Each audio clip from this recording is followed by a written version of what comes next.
I am apparently known as a taphophile. It's a person who loves old cemeteries. And I think it's associated with another word, taphophilia, which perhaps it sounds like a disease. I don't think it's contagious, but I kind of wish it was. I wish more people would take an interest in old cemeteries because they are a wealth of information. I love old cemeteries. I love reading the names, the old names, the dates, the poems that are written on old stones, and I love the peacefulness of just walking through an old cemetery. The Brick Street Cemetery is located in what was originally known as Westminster Township, which was the land south of the Thames River, stretching roughly from Byron to Dorchester. This settlement began around 1810, thus predating the settlement of London by about 17 years. And this portion of the township wasn't annexed into the City of London until the 1960s. Cemetery served the northern part of the township and is on Commissioners Road, which was one of the earliest roads built through this area, so that is why the earliest immigrants settled along it. Most of them were American colonists of British and some Dutch descent, and some came directly from England, a few from Scotland. This was a closely knit farming community for about 150 years, and most of the people who are buried here were related to one another. Most of these old burial grounds started as family plots, and then the whole community got in on it. Peter McNames, who is buried here, donated land for the building of the Methodist Episcopal Church next door, which is now a Montessori school, and donated the land for the cemetery as well.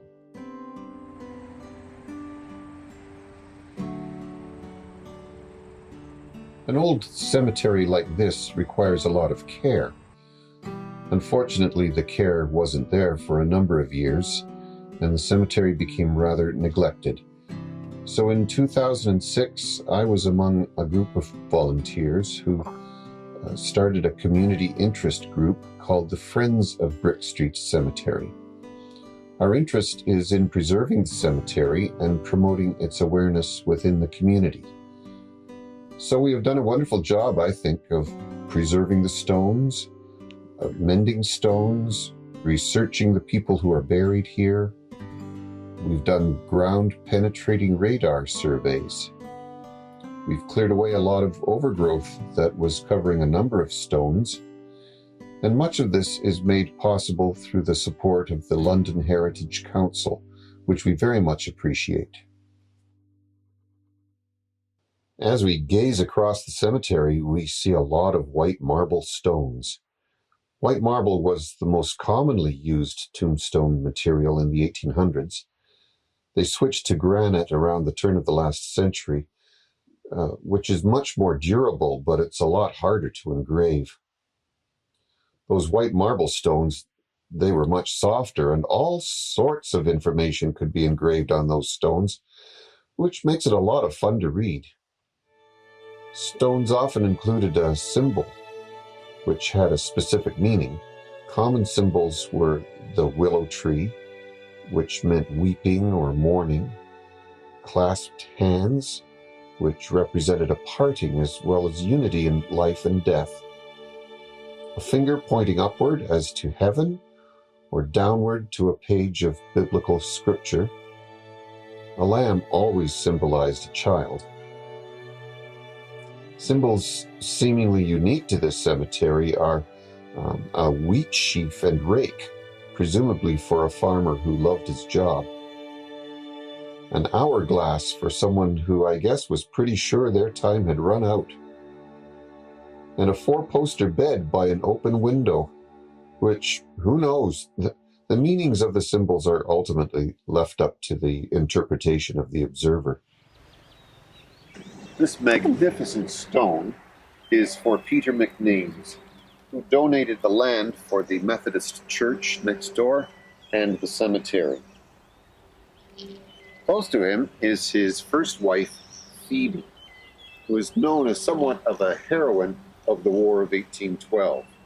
When she was 15 years old, she was walking on what is now known as Reservoir Hill near Byron when she encountered some wounded British soldiers retreating from the Battle of the Thames near Chatham. They were being harassed by a band of Kentucky riflemen, and the story goes that she bravely provided them with water and ammunition while they fought. This very interesting stone marks the grave for Sergeant Richard Tunks, and included on it is an engraving of his Military Participation Medal, which was awarded to him for his fighting against Napoleon in Europe. After that, he was brought over to North America to join the fight against the Americans in the War of 1812, and after that he was given a land grant nearby along Commissioner's Road. The Friends of Brick Street Cemetery have created auxiliary stones for several of the graves here at the cemetery, and we have included one for Richard, which highlights some of the interesting information about his life. Next to Richard is the grave for his first wife, Catherine. Through Catherine, Richard had 11 children, and Catherine died in childbirth. This is the stone for Richard's second wife, Sylvanie. He was 50 when he married her. She was 17. And she suddenly became stepmother to 11 children. She went on and bore Richard 6 more children for a total of 17. She died in childbirth, age 31. Richard went on to live to be a great age of 97, and he has many, many descendants scattered across North America. This stone is for Oliver Odell, whom we discovered through our research died in a refinery explosion. And it appears that his stone also suffered an explosion. This is an example of the fine work the Friends of Brick Street Cemetery have done to reassemble broken stones. Another such example is this stone for Oliver's relative, Cynthia. All we had originally was this large piece at the top, but over the years, as our friend David Long was mowing the grass here, he kept bumping against smaller pieces poking out of the ground until eventually we were able to piece most of Cynthia back together, so to speak. We discovered that her infant daughter Lisa is buried here too. Cynthia died at the age of 28, 6 weeks after Lisa's birth, and Lisa followed her mother a month after that. So not everybody could afford a very fine stone. So some people used just a marker like a rock. And this is a marker. We believe it is for William Frank. And you can just, because you can make out a WF. In this light it's not so great, but down here you might be able to see 1826. Very crudely inscribed with probably with a hammer and chisel and a piece of rock. This stone marks the earliest burial at the Brick Street Cemetery. It remembers the life of little Eliza Griffith, who was only 13 months old when she died. We can just make out the date, 1819. She's buried with her brother Lyman, who died a year later at the age of 9 months. This is a reminder of the fragility of life in our past days. Over a third of the burials in Brick Street are for young children.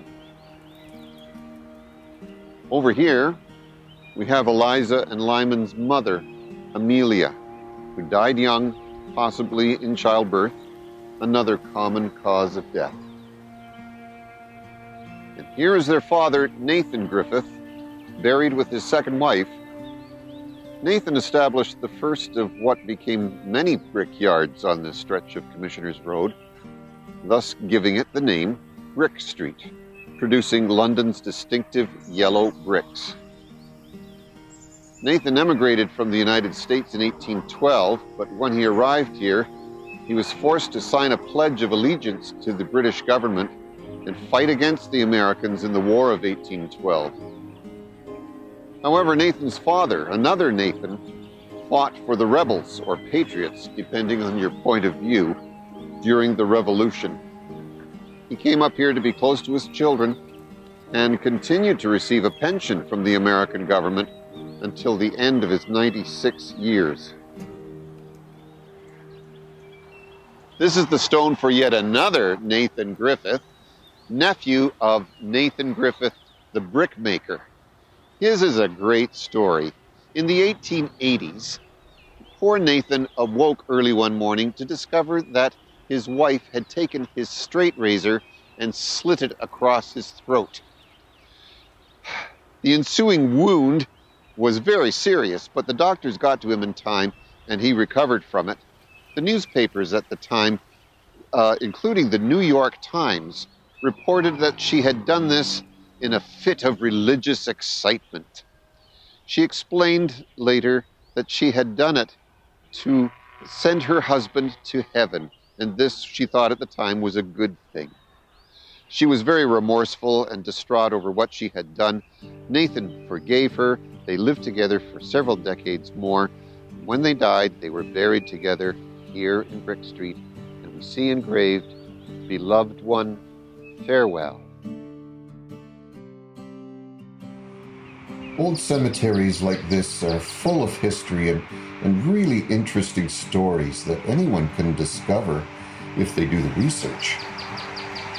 The stones themselves are so old, some of them have been here for 200 years. Normally, anything like this old would be placed in a museum, protected against the elements and cherished. After all, these stones represent the work of artisans. This is their work. But the very nature of a cemetery is that it is out in the open air, exposed to wind and rain and pollution. The stones deteriorate and become hard to read, they break, they disappear. A lot of people probably don't really care, but I care. The Friends of Brick Street Cemetery care. The London Heritage Council cares. My hope is that more people will care.